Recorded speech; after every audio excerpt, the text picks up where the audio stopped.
de volta com o nosso programa Eclésia, já é o último bloco do programa de hoje, o programa tá voando, né?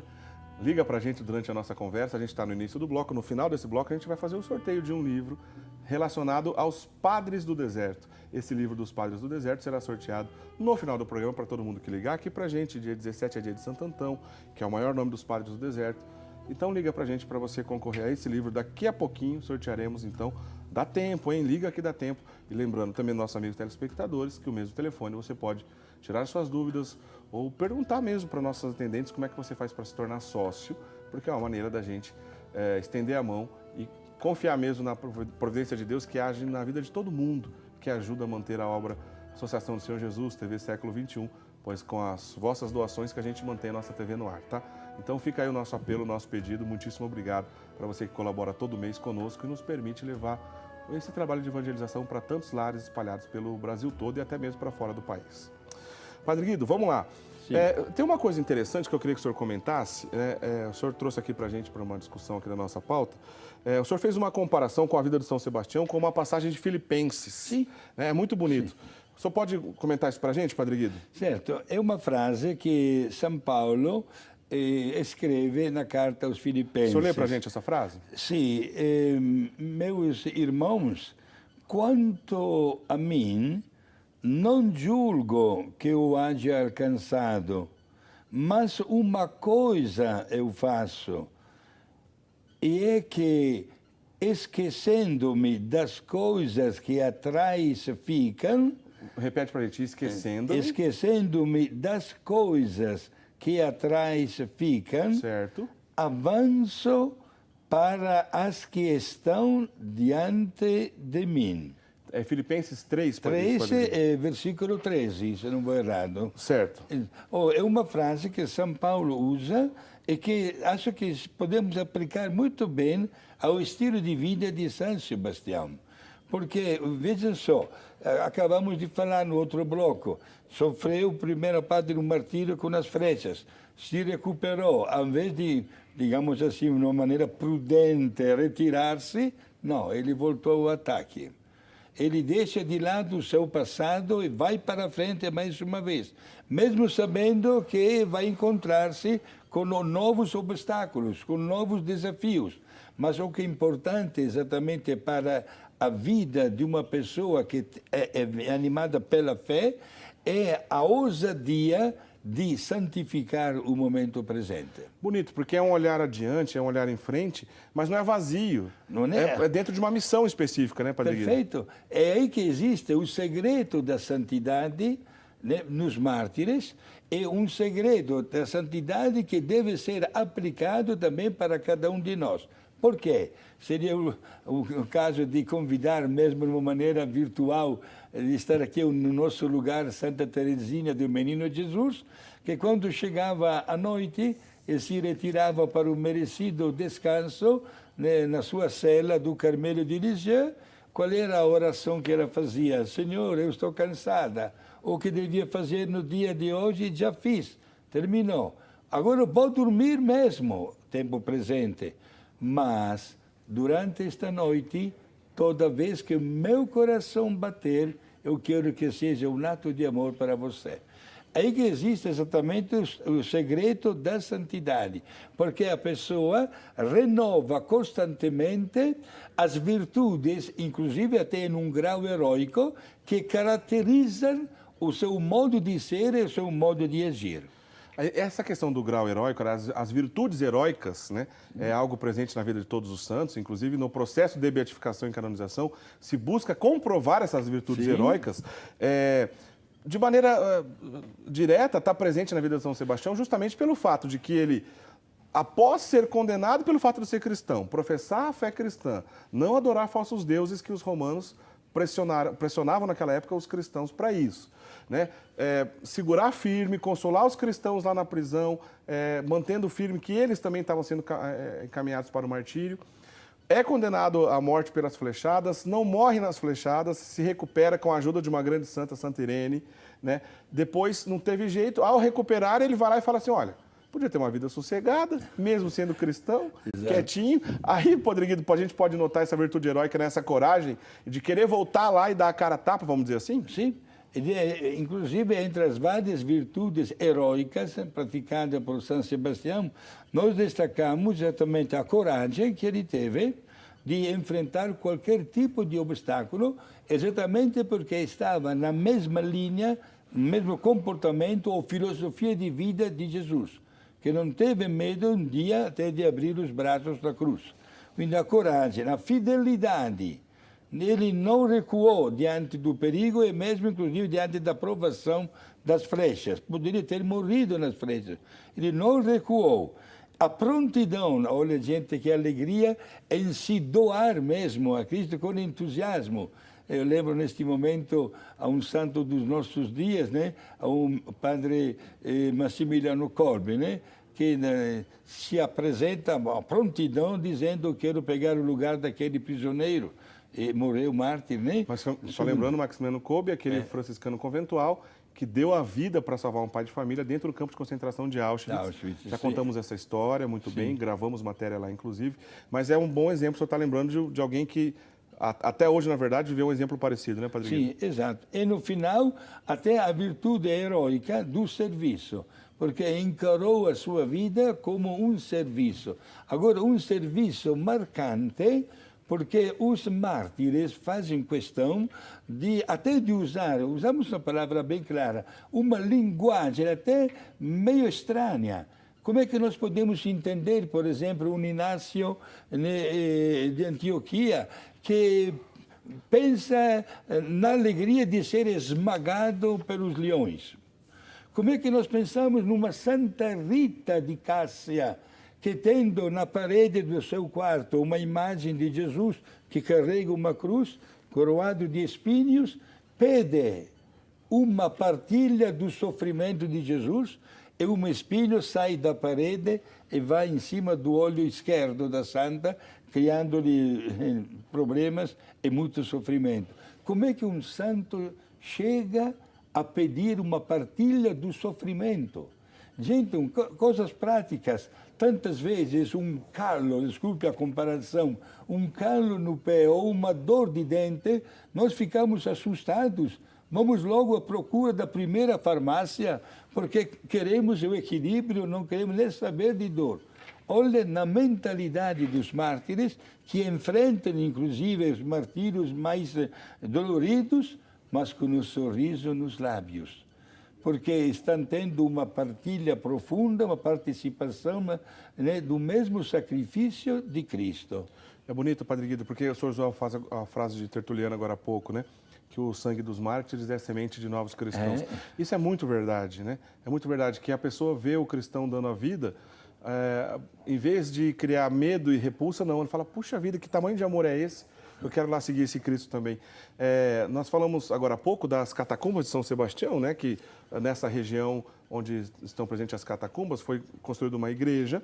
Essa igreja dedicada a São Sebastião, já reconstruída diversas vezes, mas tem uma presente até hoje, uma igreja dessa dedicada a São Sebastião, onde repousam seus restos mortais, né, sua tumba. A gente vai mostrar a foto daqui a pouquinho de novo, só para lembrar. Tem uma belíssima obra de mármore em cima de São Sebastião. Essa obra Bernini. É dedicada a Bernini, né? Exato, atribuída, né, a Bernini. Tá aí, mas deve ser, porque é belíssimo os traços mesmo dessa obra de São Sebastião. Por exemplo, tantos séculos as pessoas venerando a memória de São Sebastião, que foi muito popular, é popular hoje, até hoje. Talvez na igreja primitiva, São Sebastião e outra mártir, a padroeira dos músicos, Cecília. Santa Cecília, obviamente, eu esqueci agora. Sim. Santa Cecília e São Sebastião, talvez os grandes mártires da igreja primitiva, porque muitas igrejas, catedrais dedicadas a ele, tantas dioceses no Brasil, por exemplo, a diocese de São Sebastião, do Rio de Janeiro. Agora, essas relíquias que a gente mostrou agora há pouco, Padre Guido, tem uma ocasião especial, que eu estava dizendo da intensidade das pessoas venerar essa relíquia e contemplar a santidade desses mártires. Em uma ocasião, no ano 680, teve um episódio interessante com essas relíquias. Conta pra gente, Padre Guido. Foi no ano no qual tivemos uma doença altamente infecciosa, parece que foi peste. Uma peste que atingiu toda a cidade de Roma. Naquela oportunidade, o Papa fez questão que as relíquias de São Sebastião fossem tiradas provisoriamente só para um tempo desta igreja, das catacumbas, e foram levadas para a igreja de São Pedro. Que, na verdade, não é como a gente conhece hoje, naquela época, né? Antes da Basílica de São Pedro ser como a gente conhece hoje no Vaticano, já existia uma muito antiga, construída, atribuída inclusive ao Constantino, que construiu uma antiga igreja dedicada a São Pedro, né? A primeira. Exato. E, gente, o povo começou a venerar as relíquias de São Sebastião e, dentro de poucos meses, a peste desapareceu de Roma. Depois as relíquias voltaram novamente para o seu lugar lá nas catacumbas, né? Que hoje tem o nome dele, Catacumba de São Sebastião. Ô, Padre Guido, é claro que quem faz os milagres sempre é nosso Senhor Jesus Cristo, né? Os nossos irmãos protestantes não entendem isso e acusam os católicos de idolatria e tantas outras coisas que a gente já discutiu em muitas ocasiões aqui. Muitos programas que tratamos sobre isso, está lá no nosso site, o portal da Rede Século XXI, rs21.com.br/eclésia, lá tem a nossa seção de vídeos, você pode assistir diversas ocasiões, falamos sobre essa questão das imagens, falamos sobre essa questão que nos acusam de ser idólatras, etc. Mas a pergunta que eu falei para o senhor é o seguinte, é como se nosso Senhor Jesus Cristo honrasse a memória desse servo fiel, no caso Sebastião, servo fiel a ponto de dar a vida de uma maneira e graus heróicos, e por intercessão desse grande santo, a chamada comunhão dos santos, na qual nós estamos presentes, essas graças que nós alcançamos é por misericórdia e amor desse Cristo honrando a vida do teu servo? Sim. Portanto, enquanto nós professamos este artigo da nossa fé, creio na comunhão dos santos, estamos dizendo, creio no intercâmbio de benefícios espirituais entre nós que estamos aqui na Terra e eles que nos precederam na vida eterna. Saibam, portanto, que esta comunhão só dá benefícios quando nós rezamos pelas almas. As almas, graças à nossa oração, alcançam a pátria do céu. E lá, na pátria do céu, intercedem por nós. Sem, digamos, colocar em segundo lugar a intercessão divina, é claro. Aliás, existe um verdadeiro e extraordinário diálogo entre Deus e as almas de todos os santos. Como é importante, portanto, para nós, quando veneramos os mártires, pedir a intercessão, sobretudo quando notamos que estamos um pouco vacilando na fé, quando começamos a duvidar até da bondade de Deus. Pensemos nos mártires que não hesitaram duas vezes em se doar totalmente para a graça, a glória de Deus. Quero agradecer algumas participações aqui, a Georgette Catarina Mendes Silva, de Volta Redonda, no estado do Rio de Janeiro, José Bonifácio de Oliveira, de Itu, interior de São Paulo, Maria da Conceição Rocha, de Campo dos Goitacazes, também Rio de Janeiro, Marcelina Souza Silva, de Tufilândia, no estado do Maranhão, Ivanita Silva Oliveira, de São Paulo, capital. São algumas pessoas, não dá para ler todo mundo, são muitas participações, mas agradecemos em nome dessas pessoas, todo mundo que está ligando aqui para a gente. Se for bem rapidinho, se você ligar, ainda dá tempo de participar do sorteio. Essas pessoas já estão concorrendo. É esse sorteio que faremos daqui a pouquinho, esse livro, Sabedoria do Deserto, né, baseada na vida dos padres do deserto, a espiritualidade desses monges, como pode inclusive ser útil para a nossa vida do dia a dia. Santo Antão do Deserto, também conhecido como Santo Antão o Grande ou Santo Antão do Egito. Santo Antônio o Grande também é conhecido. Dia 17 de janeiro é dia dele. Já fizemos um programa sobre ele aqui, Exato, né, Padre Guido? Sim. Eu queria exatamente dizer o seguinte. Na Europa é costume no dia 17, que é amanhã, né? É verdade. 17 de janeiro, ao término da Santa Missa em homenagem a Santo Antão, lá o nome é o mesmo de Santo Antônio. Por isso que é conhecido como Santo Antônio o Grande, então, para diferenciar? Pode ser, né? Nós distinguimos, por exemplo, Santo Tomé e Santo Tomás. Em italiano, por exemplo, é Tomás, os dois a mesma palavra.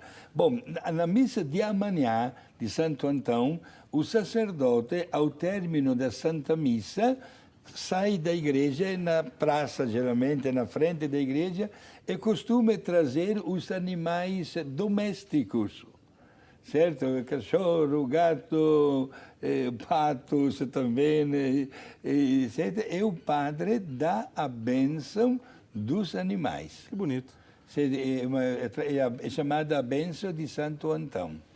Aqui no Brasil tem no dia de São Francisco também um costume Sim. assim, São Francisco de Assis. De Assis, Agora, sim. Santo Antão, ele é o pai da vida monástica do Oriente, né? Do Ocidente é atribuído a São Bento, né? E Santo Antão é o pai da vida monástica do Oriente. Então, muitos monges orientais, por exemplo, têm esse costume de fazer a renovação dos seus votos no dia de Santo Antão. Exato. É o caso, por exemplo, da Ordem Libanesa Maronita, a paróquia Maronita, a qual eu trabalho, faço parte aqui na cidade de Campinas, né? Os monges da Ordem Libanesa Maronita, o sacerdote, o nosso pároco e o nosso padre vigário também fazem parte dessa ordem.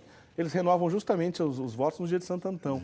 Então é uma riqueza belíssima, bonito. Aliás, Padre Guido, tanto no Oriente quanto no Ocidente, tudo que a gente estava dizendo aqui, a gente encontra esses exemplos, né? Seja de martírio, seja de virtudes heróicas, né? Muitas pessoas que talvez, como São Sebastião, podem dizer que levaram a expressão de Jesus, né? Que está registrado no Evangelho de São João, não há maior amor do que dar a vida pelos irmãos. Perfeito. Acho que São Sebastião conhecia muito bem esta expressão de Jesus, porque ele colocou em prática todo o teor e as consequências. Ele, repito, doou a sua vida, usou até uma dinâmica um pouco diferente, né? Digamos, uma brilhante carreira militar, mas não era a finalidade da sua vida, que era aquela, pelo contrário, de ajudar os cristãos. Enfrentou, digamos assim, com coragem mesmo, o risco de tudo isso, os desafios, mesmo com uma primeira parte do martírio, voltou uma vez que se recuperou. Isto não é uma coisa comum, diácono Eric. É verdade. Por isso, este homem deu mesmo a sua vida, tornando-se um grande exemplar de onde é que nos pode levar o verdadeiro amor. E sendo ele cavaleiro, sendo ele militar de elite, né, à medida que ele viveu essas virtudes heróicas de maneira bonita, e a gente, talvez aqui a gente falou rapidamente, a gente não deixou bem claro, mas quero ressaltar aqui, na prisão, enquanto São Sebastião consolava os cristãos, ele conseguiu converter muita gente do lado dos romanos. Sempre. Né? Muita gente, inclusive na história que a gente falou lá no início, daqueles gêmeos, que eram diáconos gêmeos, que ele atendeu e consolou até o final, a família queria que eles se convertessem e São Sebastião disse assim, não. Aliás, a família queria que eles não continuassem o cristianismo, que renunciassem o cristianismo, e São Sebastião dizendo não, consolando eles, falou, vale a pena seguir nosso Senhor Jesus Cristo, etc., e não adorar os falsos deuses. Até familiares desses diáconos foram convertidos, porque São Sebastião era um santo de verdade, não só pelo fato de ser mártir, porque realmente tinha essa vida de santidade, né, Padre Guido? E este fato, diácono Eric, é bastante comum na história da Igreja. Isto é, pessoas que acabam modificando a sua vida, convertendo-se mesmo, né?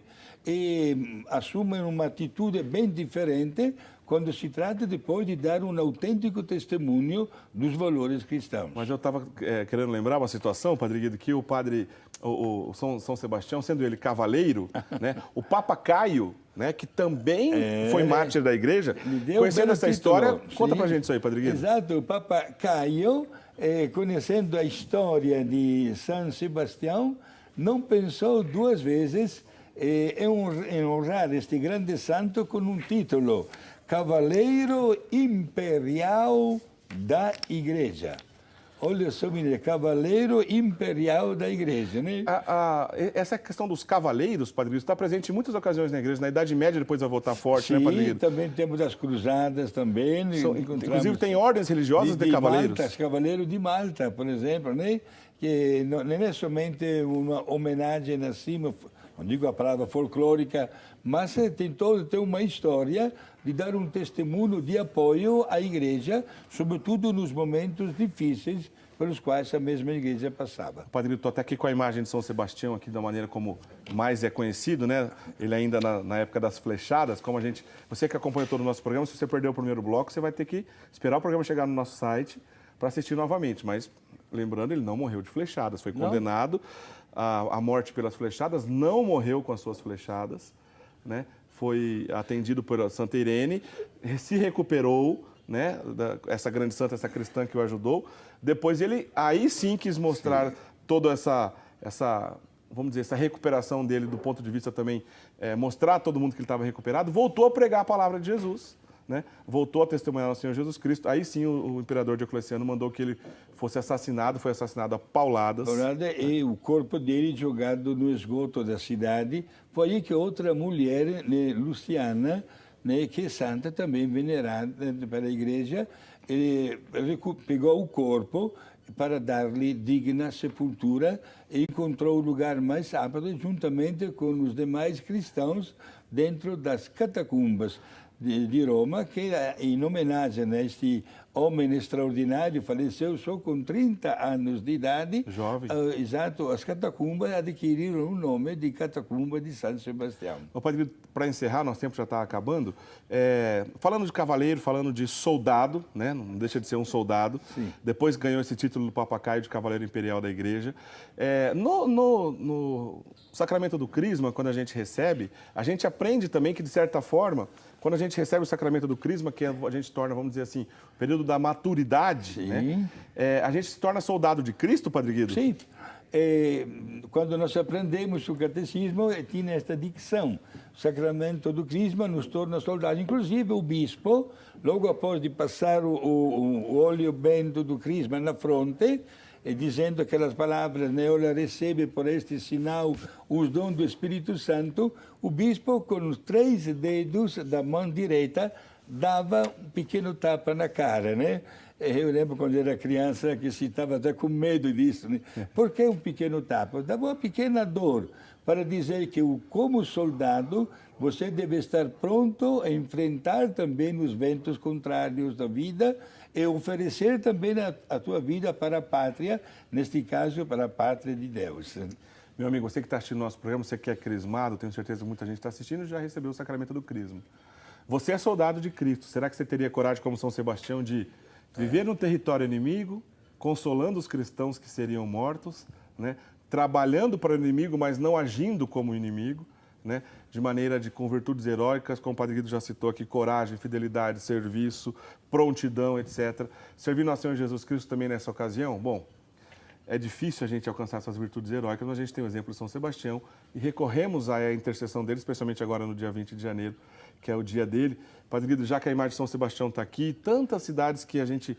Eu citei algumas, Valinhos, aqui onde a gente está nesse momento, os estúdios. Rio de Janeiro. Tem ele como padroeiro, o Rio de Janeiro. A cidade onde eu nasci, a cidade de Mococa, também é dedicado ao padroeiro dedicado a São Sebastião. Aliás, a paróquia que eu fui batizado, né, lá em Mococa, a matriz de São Sebastião, eu fui batizado numa paróquia dedicada a São Sebastião. Tanta gente tem ele como exemplo, né, Padre Guido? Por menor, eu morei 10 anos em Passos, bem perto de São Sebastião do Paraíso. É verdade, a cidade ali do sul de Minas. Então, tanta gente que eu tenho certeza que está nos assistindo que tem carinho a São Sebastião, já que ele é um santo muito popular. O senhor aproveita agora para dar uma bênção para a gente encerrar, certo, lembrando, inclusive, a intercessão de São Sebastião, por favor. Perfeito, né? Um grande abraço a todos, Dona Cristina, Dr. Carlos Carvalho, Luciano, Giuliano, Saudo Alberto, Gambolonga e Dona Maria Clemente e Fátima, lá de Criciúma, que não perde nenhum dos nossos programas. Aliás, gostaria, com a mesma imagem por favor, de São Padre Sebastião, né? Para que ele nos ensine a amar a Deus, a amar o próximo e não ter medo de estar sempre ao lado de Deus, cuja presença é soberana, fortalece a nossa fraqueza e Deus continua mostrando o seu sorriso e a sua bênção. Por intercessão de São Sebastião Mártir, deixa sobre cada um de nós e as nossas queridas famílias a bênção de Deus Pai, Filho e Espírito Santo. Amém. Obrigado. Muito obrigado, senhor, Padre Guido. Sempre uma honra trabalhar aqui ao lado do senhor e aprender muita coisa interessante, como foi o caso no dia de hoje. Eu vou fazer o sorteio, então, desse livro dedicado aos padres do deserto, Sabedoria do Deserto, 52 histórias de monge para uma vida plena, né? Todo mundo que ligou para a gente está colocado aqui nessa urna, tem bastante gente aqui embaixo. Deixa eu mexer aqui, pegar alguém. A pessoa que será sorteada receberá na sua casa, né? Nossa produção vai enviar para você, na sua casa, esse livro. Vamos ver quem que vai levar para casa esse livro de hoje. Ivanita Silva Oliveira, da cidade de São Paulo. Ivanita Silva Oliveira vai receber na sua casa esse livro dedicado aos Padres do Deserto. Tem um programa, como eu disse, já fizemos um programa sobre isso, né? Visite o nosso site, rs21.com.br/eclésia, lá tem todos os nossos programas disponíveis. Tem um programa, inclusive, lá dedicado aos padres do deserto. Vale a pena você divulgar o nosso site, conhecer os nossos programas que estão lá, divulgar nas redes sociais, curtam a página do Programa Eclésia também nas redes sociais. Lá no Facebook você procura Programa Eclésia, você vai achar uma maneira também de você ficar por dentro do que rola aqui e assistir programas antigos que a gente sempre divulga lá trechinhos, tá bom? Uma boa semana que vem a gente se encontra novamente. Um grande abraço, até lá, tchau, tchau.